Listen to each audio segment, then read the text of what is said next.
Good morning. Welcome. It's Christopher Taylor with Sovereign Harmony Astrology up on the hill. It is Sunday, February 1st. Happy February. We made it into another month in 2026.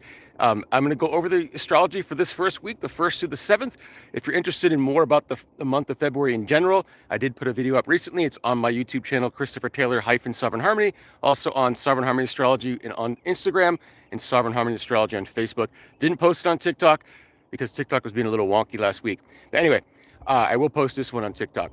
If you're watching it, hey, hello TikTok.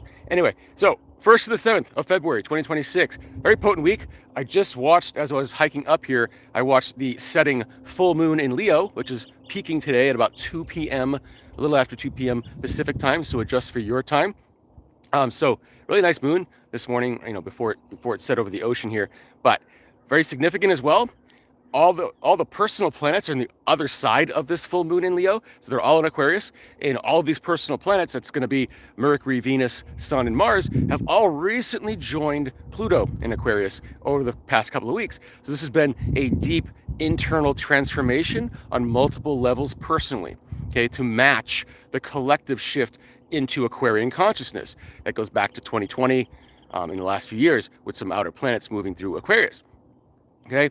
And so now we're kind of retuned. Think about like revamping a theater or retuning a vehicle or any kind of renovation. When you first turn it on again or light it up again, and it looks very different. And so that's what this full moon in Leo is like. It's like, what does this renovation look like? We've done the internal renovations to match again collective consciousness. But what does it look like? What does our expression look like? What does our confidence look like now? What does our leadership look like now? All these keywords for Leo. Okay, so this is going to want to shine over the next couple of weeks. And what's interesting is that over these next couple of weeks, we have Saturn entering the 29th degree of Pisces, so it's just about to finish. It'll actually enter Aries next week to join up with Neptune in Aries, which entered last week. And it's interesting, Neptune and Aries, I mentioned this last week if you didn't see it, it runs under this theme of truth as the highest expression of love. So instead of hiding truth behind diluting agents like empathy, which can be a good thing, but if you're hiding truth behind it, that empathy becomes toxic. And that's been a big theme of Neptune and Pisces, okay? And we're already seeing finally a substantial dump of Epstein files information, okay? Just the beginning. When Saturn enters Aries next week, we're going to see more of the personal accountability for things that come to light under the truth that, again, is the highest expression of love, okay?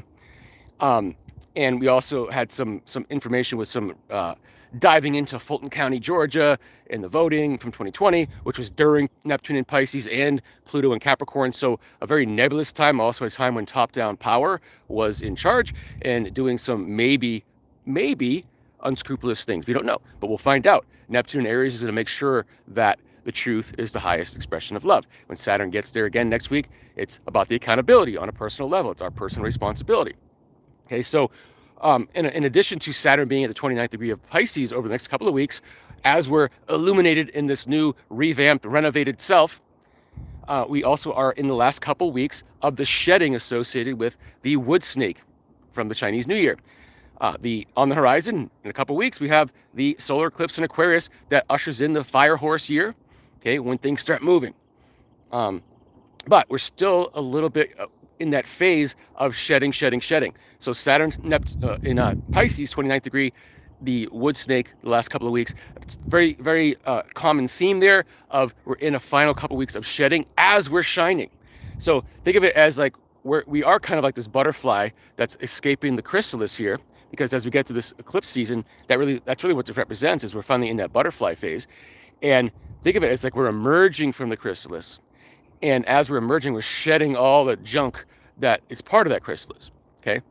So we're in the final phases of that. But we're about to turn the corner here. In addition, this week, we'll have Mercury leading the way with the personal planets. It's going to form a sextile to Chiron and then a square to Uranus. So it's going to be in late Aquarius, forming a sextile to Chiron in Aries, and then forming that square to Uranus in Taurus.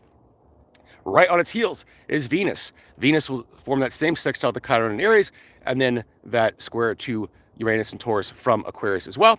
And so I think of this as like a little personal test. We're in this new shine phase. It's after this renovation, and we're going to get challenged a little bit with how confident are we in our new selves? How confident are we in our uniqueness, in our sovereignty, in our authenticity, really? And so Uranus is actually going to turn direct this week as well, and it gets that square from both Mercury and Venus, which is basically saying, hey, I'm Uranus in the last few degrees of Taurus here, because it's going to move through Taurus from now until late April. It's going to enter Gemini there, and it's not going to be back in Taurus again. So it's been in Taurus since 2018, and it has taught us a lot about our self-value and about learning how to value ourselves in a different way, in a more unique way that is relative to us and not a greater society. Okay, so we're learning how to value ourselves in a new and authentic ways. Okay, and so this Mercury and Venus square to Uranus is a little bit of a challenge for that. It's not a big deal. It's small stuff, little things, little decisions that happen later this week that are basically saying, like, are you in your confidence? Are you ready for that butterfly phase? Has that renovation really took? Are you really ready to shine and express in a new way? And so just little tiny challenges that force us to make small decisions that we would have made in a different way before, but now we're like, oh wow, this is the new me. This is the new me can decide this, okay? Then, very end of the week, Mercury on the 6th of February enters Pisces, where it will be for about 9 weeks. So until April 14th, which is a very interesting, it's an all-encompassing period from about early February to mid-April. This is when Mercury's entering Pisces, which is the last sign of the zodiac, just as Saturn's about to leave Pisces. And we've had Neptune in Pisces for 14 years up until last week, and then Saturn in Pisces for the last 3 years up until next week. And so on a societal and evolutionary level, we're at the end stages and the release stages. Now on a personal level, Mercury representing that, it's leading the way with the personal planets. It's saying, okay, now we're ready to shed, again, all that leftover junk that has to go for us to now express our new selves in the evolved society, in the ways that that the greater evolution of society wants to move. Okay, what is our new role? So we're coming into that role, but we need to put that Roomba on the floor a little bit. That's what I think of Mercury in Pisces is going to be, because it's going to retrograde in Pisces. So that's why it's going to stay there for so long. And I think of it like that retrograde is like that Roomba going around the floor, picking up all that leftover dust, whatever's left over from the demolition, from the endings, right? And as it's doing that, all the other personal planets, Venus, Sun, and Mars, are going to move into Pisces over the next couple of months. And so by the time Mercury turns direct in Pisces, which would be with the equinox, which is the astrological new year, the real new year in a way energetically, which is on March 20th, then all the other personal planets are going to be ahead of Mercury at that time, moving into Aries. And then Mercury's going to catch up with them in Aries as we move into April.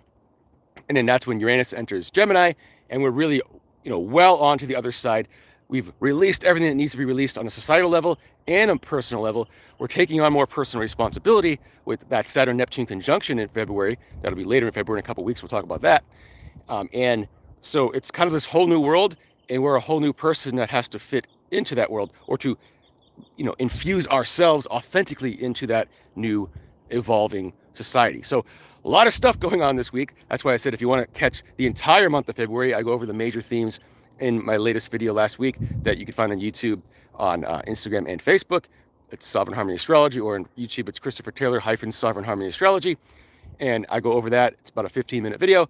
So I cover the major themes, but I want to break it down week by week in February because there's so much going on. If you have any questions, let me know. If you want to see where all this falls in your chart, also let me know. I do personal readings. We can go deep, deep, deep into your chart, see what's going on. Whether you follow me on TikTok, Facebook, Instagram, YouTube, doesn't matter. But you can find me on all those platforms, similar taglines, etc. But otherwise, enjoy your Sunday here, the first day of February. Enjoy your week, first week of February. A lot going on. This full moon. Enjoy that new illumination, that new renovation, and let's see where it takes us. So we'll see you again next week. Take care.